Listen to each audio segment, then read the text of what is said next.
રાધે રાધે, જય શ્રી કૃષ્ણ. નમસ્કાર દર્શક મિત્રો, આપનું ભાવિ દર્શન ચેનલમાં હૃદયથી સ્વાગત છે. મિથુન રાશિના તમામ જાતકો માટે જુલાઈ 2025નું શું સંદેશો લઈને આવ્યો છે, આ રાશિફળમાં જાણવા મળશે. વ્યવસાય અને નોકરી, આર્થિક સ્થિતિ, પ્રેમ અને સંબંધો, આરોગ્ય, શુભ અને અશુભ દિવસો અને ખાસ ઉપાય અને સલાહ. ચાલો જુલાઈ 2025 માટે મિથુન રાશિના જાતકો જેમના નામ પ્રારંભ થાય છે ક, છ તેમજ ઘ અક્ષરો આવે છે માટેનું વિસ્તૃત માસિક રાશિફળ જોઈએ. જુલાઈ 2025 મિથુન રાશિ માસિક રાશિફળ એક વિસ્તૃત દ્રષ્ટિ. જૂન 2025 પછીનો જુલાઈ મહિનો મિથુન રાશિના જાતકો માટે વિવિધ રંગો લઈને આવી રહ્યો છે.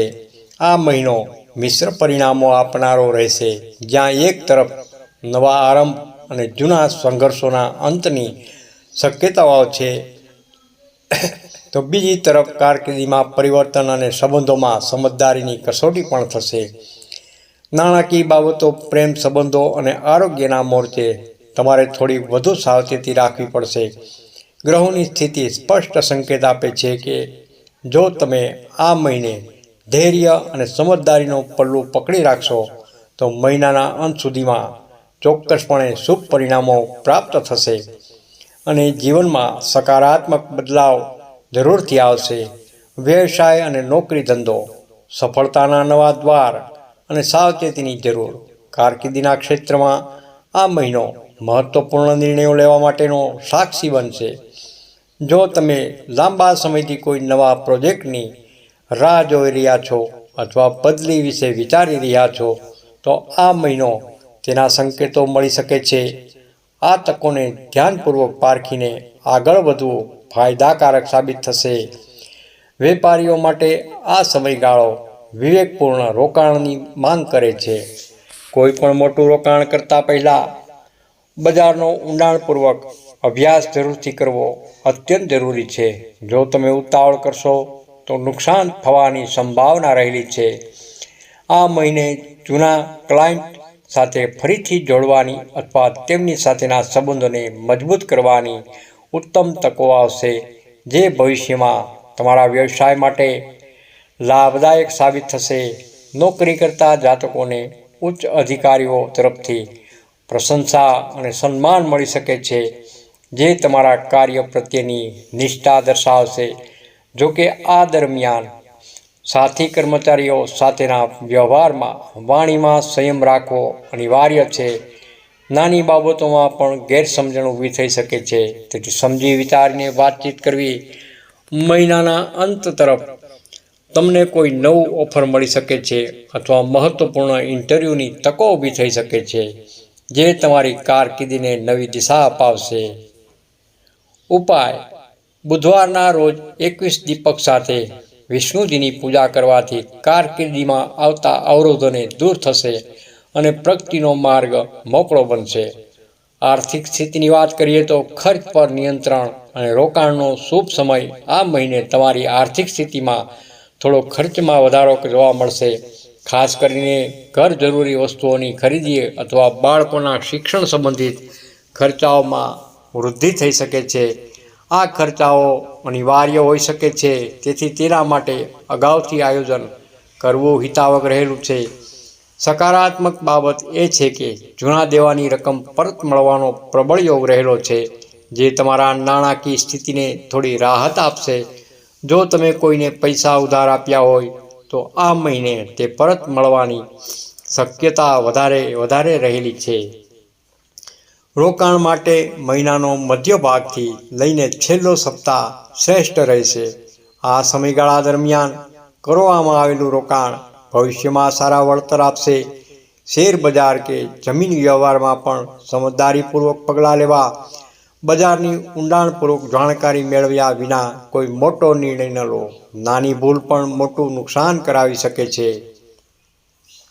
ઉપાય: પિત્તળના લોટામાં પાણી ભરીને તુલસીના છોડને દરરોજ સવારે ચઢાવવું આર્થિક સ્થિતિમાં સુધારો લાવશે અને ધનની આવકમાં વૃદ્ધિ. પ્રેમ અને સંબંધો ની વાત કરીએ તો સંવાદ અને વિશ્વાસની કસોટી, પ્રેમ અને સંબંધોના મામલે જુલાઈ મહિનો થોડો ચડાવ ઉતારવાળો રહી શકે છે. દંપતી જીવનમાં થોડો તણાવ આવી શકે છે. નાની બાબતો પર પણ ગેરસમજણ થઈ શકે છે. તેથી સંવાદ અને વિશ્વાસ જાળવી રાખશો અત્યંત જરૂરી છે.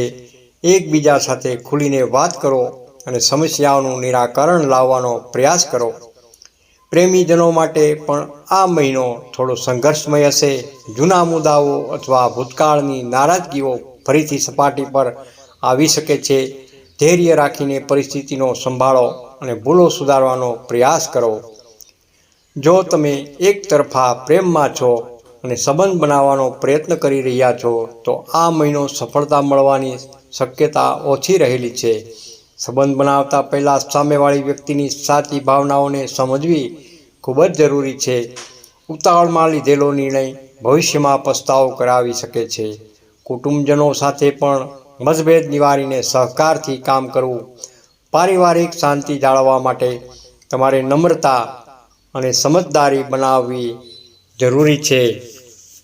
ઉપાય જોઈએ તો શુક્રવારે માતા લક્ષ્મીને ગુલાબના ફૂલો ચડાવવાથી પ્રેમ સંબંધોમાં સુમેળ વધશે અને પારિવારિક શાંતિ જળવાશે. આરોગ્ય, સાવચેતી અને સંતુલિત જીવનશૈલી. આરોગ્યના મોરચે આ મહિને વરિષ્ઠ જાતકોને ખાસ કરીને સાંધા, પેટ સંબંધિત તકલીફો થઈ શકે છે. આયુર્વેદિક ઉપચારો અથવા નિયમિત વ્યાયામથી રાહત મળી શકે છે. જો તમે યાત્રા કરી રહ્યા હોવ તો ખાસ કાળજી રાખો. નાની મોટી ઈજા થવાની કે અણધાર્યા તણાવનો અનુભવ થવાની શક્યતા રહેલી છે. પ્રવાસ દરમિયાન પૂરતો આરામ લો અને સ્વચ્છ ભોજનનું ધ્યાન રાખો.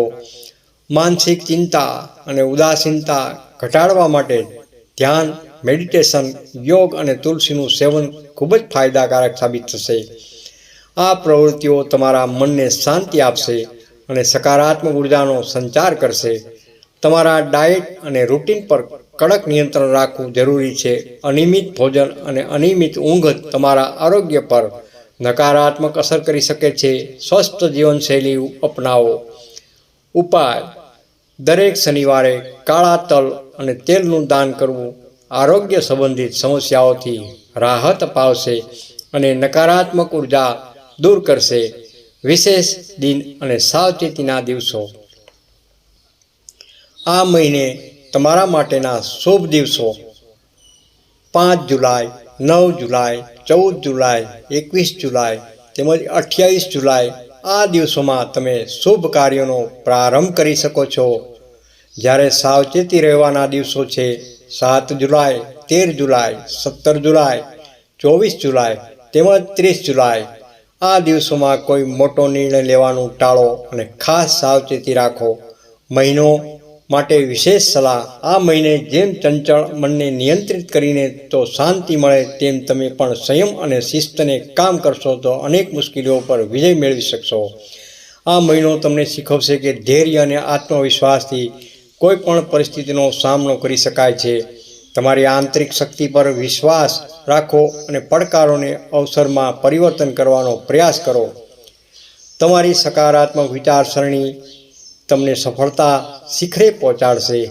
રાધે રાધે. જય શ્રી કૃષ્ણ. નોંધ: આ સામાન્ય રાશિફળ છે. દરેક વ્યક્તિની કુંડલીમાં ગ્રહોની સ્થિતિ અલગ અલગ હોય છે, તેથી તમારા વ્યક્તિગત જીવન પર તેની અસર અલગ હોઈ શકે છે. વધુ ચોક્કસ માહિતી માટે નિષ્ણાત જ્યોતિષની સલાહ લેવી હિતાવહ રહે છે. રાધે રાધે. જય શ્રી કૃષ્ણ. તમને આ વિડીયો સારો લાગ્યો હોય તો લાઇક કરજો, શેર કરજો અને ભાવિ દર્શન યુટ્યુબ ચેનલને સબસ્ક્રાઈબ જરૂરથી કરજો.